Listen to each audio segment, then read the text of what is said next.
Saudara-saudari yang terkasih, dalam bacaan pertama kita mendengar bagaimana Naomi, orang Yahudi, Israel, tinggal di Moab dan dua anak-anaknya menikah dengan orang Moab.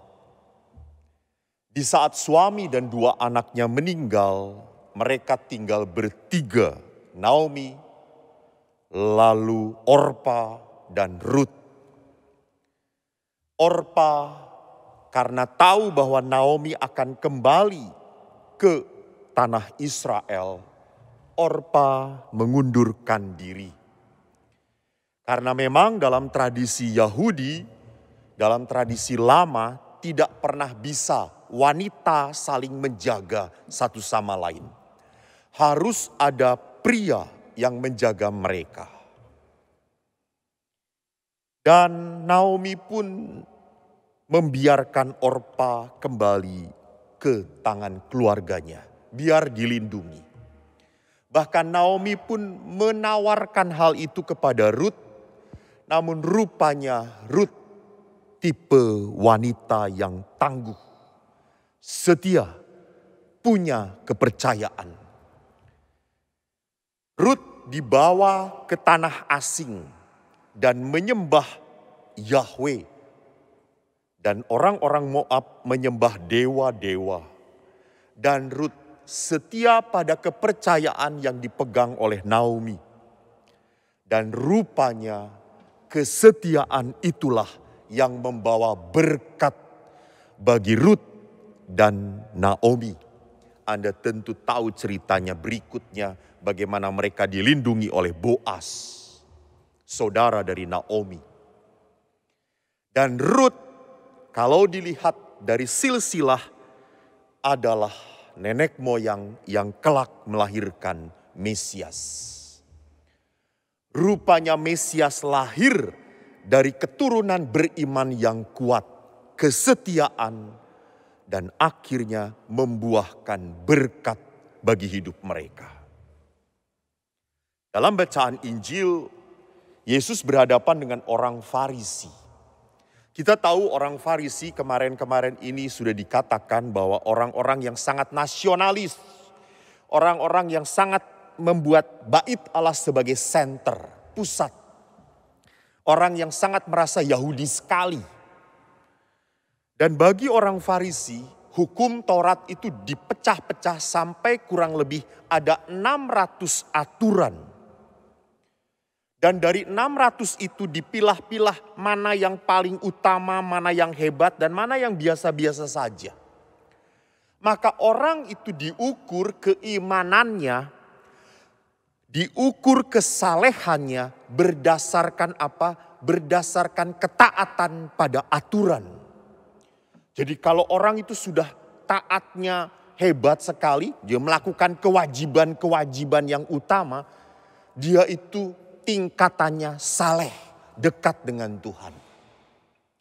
Maka tentu agama yang seperti ini yang berdasarkan ketaatan atas hukum, bukan menimbulkan hidup beragama yang damai. Tentunya menimbulkan hidup beragama yang serba ketakutan. Anda bayangkan 600 aturan, mana bisa kita apal? Jadi 600 aturan ini kalau salah sedikit membuat mereka merasa pasti dihukum, pasti dibenci oleh Tuhan, pasti ditolak oleh Allah, pasti tidak berkenan pada Tuhan. Sungguh merepotkan. Maka pada saat orang Farisi tanya pada Yesus, apa hukum utama dan terutama? Yesus hanya berkata, 2, kasih kepada Allah, kasih kepada sesama. Intinya 1, kasih. Jadi bagi Yesus, ketaatan pada hukum adalah nonsens.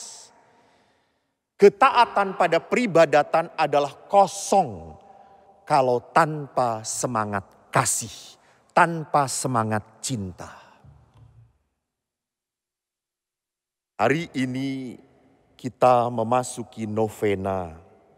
Dan di dalam tema novena ini kita mau belajar bagaimana kita belajar untuk bertahan di dalam penderitaan. Bertahan dalam rasa sakit. Kesetiaan yang tadi dikatakan di dalam bacaan pertama. Bagaimana Bapak Paus mengingatkan, jangan jadi orang Katolik yang lari dari salib, lari dari penderitaan, lari dari tanggung jawab. Banyak dari kita kenapa hidupnya tidak bahagia? Sudah dia tidak bahagia, dia pun membuat tidak bahagia orang-orang yang ada di sekitar dia. Karena dia lari dari salib, lari dari tanggung jawab. Memang itu tendensi manusia. Memang itu kecenderungan dasariah kita. Kita selalu kalau pada saat menderita ingin secepatnya keluar dari penderitaan. Begitu menyedihkan beberapa saat lalu pada saat badai COVID terjadi. Cukup banyak sekali. Baru tadi siang saya mendengarkan kisah seorang yang kena COVID. Di saat ia kena COVID, dia banyak baca WA. Temannya meninggal, yang ini suaminya baru WA tadi malam sudah dipanggil Tuhan. Makin membuat dia cemas, makin membuat dia ketakutan. Dan apa yang terjadi? Dia ingin cepat disembuhkan. Tetapi karena ketakutan itulah yang membuat dia tidak bisa disembuhkan. Yang membuat dia makin terlilit oleh apa? Oleh penderitaan. Jadi jangan pernah berpikir kalau kita melarikan diri dari penderitaan, bebas. Anda terlilit oleh penderitaan itu. Maka penderitaan bukan dihadapi dengan melarikan diri. Penderitaan harus dihadapi dengan apa? Dengan penerimaan diri. Inilah kesetiaan. Dan tentunya kesetiaan yang diharapkan harus memakai spiritualitas Injil tadi. Dalam cinta. Bukan dalam kesakitan, bukan dalam kemarahan. Saudaraku, penderitaan itu ditanggung oleh seseorang, ada yang menyucikan, ada yang menyucikan, ada penderitaan yang hanya menyakitkan.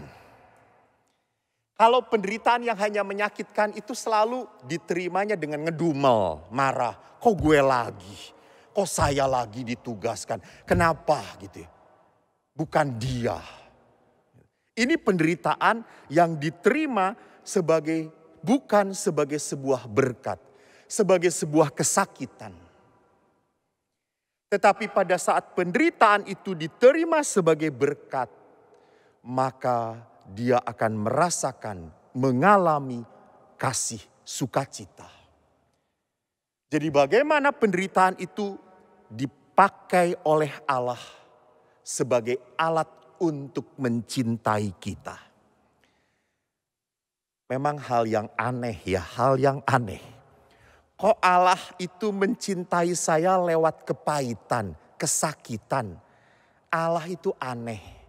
Betul, karena Allah bukan manusia. Bahasa Tuhan bukan bahasa manusia. Bukan Allah yang harus mengerti kita. Kita yang harus mengerti jalan dan cara Tuhan mendidik Anda dan saya. Marilah kita menjadi anak-anak Allah dalam kesetiaan yang penuh kasih. Di saat kita harus menghadapi penderitaan, kita menangis, kita bersedih, namun hati kita tetap mencintai Allah. Tiada pernah boleh penderitaan apapun memisahkan cinta kita dari Tuhan.